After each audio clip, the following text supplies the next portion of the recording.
wasiiru sukumidii wasiirka wasaaradda caafimaadka dowlad goboleedka koonfur galbeed ee Soomaaliya Maxamed Usmaan Haaji maamulka gobolka Baay iyo waliba kan degmada Baydhabo madax ku dareerta hay'ado caafimaadka iyo waliba marti sharaf kale ayaa u qayb galeen xuska toddobaadka naasnuujinta oo lagu qabtay magaalada Baydhabo ee xarunta gobolka Baay Cabduqaadir Ali Axmed oo madaxda hay'adda nafaqadarrada wasaaradda caafimaadka dowlad goboleedka koonfur galbeed ee Soomaaliya iyo waliba saasoo kale Faadimo Abshir Maxamed oo ayana ku tirsan shaqaalaha wasaaradda caafimaadka dowladda koonfur galbeed ee Soomaaliya ayaa waliba yoona ku hadlayna muhiimadda naasnuujinta yeelata naaska cunugina aada la siiyo markuu soo daladan ku bilaabo ila lama sano walilaahi amariyo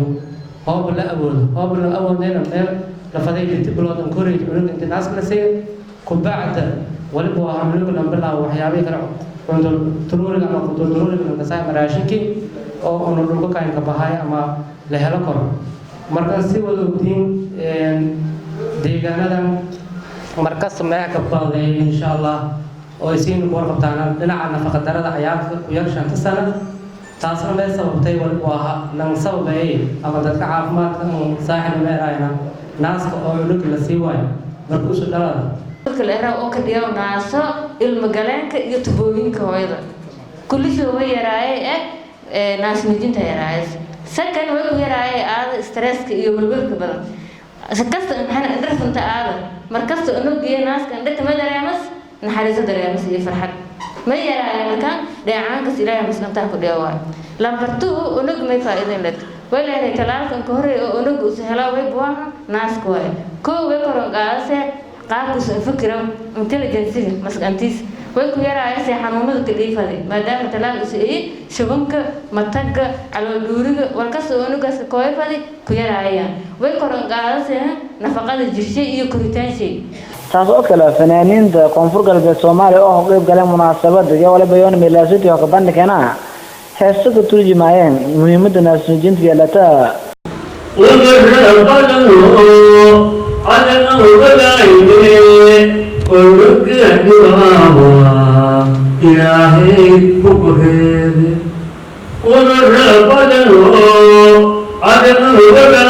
wasiirka wasaaradda caafimaadka dowlad goboleedka koonfur galbeed ee Soomaaliya Maxamed Usmaan Haaji waliba uu ka dhawaaqay toddobaadka wacyigelinta naasnuujinta taasoo geeka ka furantay magaalada Baydhabo ee xarunta gobolka Baay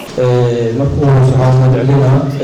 madaxa meteorologiga ee wasaaradda caafimaadka oo xafladana soo qabanayay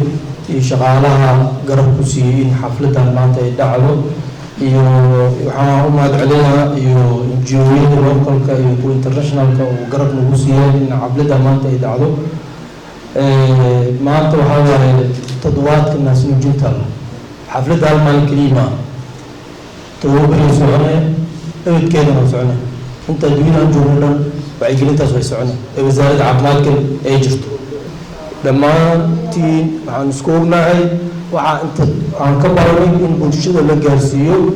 تدوات كنا سنجنت الشركة سوالو فريها توبري سعنا هي كذا بين دقمو وبوك وفوق بين الجالسين دونا إذا كان على الروا ضد شقين عيو